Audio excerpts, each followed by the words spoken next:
Հիշում եք այն փոքրիկ պիցցաները, որ վաճառվում էին դպրոցների ու ճաշարանների բուֆետներում։ Այսօր պատրաստելու ենք հենց այդ համըտնային տարբերակով։ Գոլ ջրի մեջ ավելացնում ենք աղը, շաքարավազն ու խմորիչը, ծածկում և թողնում մոտ 5 րոպե, մինչև խմորիչն ակտիվանա։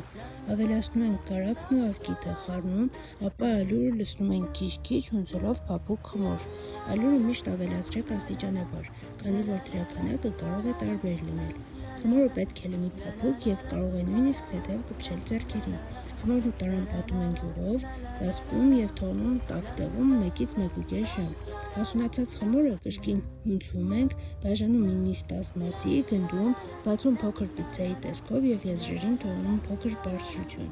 Ծածկում ենք և թողնում հանգստանա ևս 15 րոպե։ Պատում ենք նախընտրելի սոուսով, ավելացնում սիրելի միջուկը ու պանիրը։ Թխում ենք նախապես 200 աստիճան տաքացված ջեռոցում մոտ 15 րոպե։ Արդյունքում ստանում ենք փափուկ, բուրավետ մինի պիցցաներ, որոնք անգամ բույրից մանկություն են հիշեցնում։ Չմոռանաք պահպանել բաղադրատոմսը, որովհետև վստահ եմ, մեկ անգամ պատրաստելուց հետո նորից ու նորից եք վերադառնալու դրան։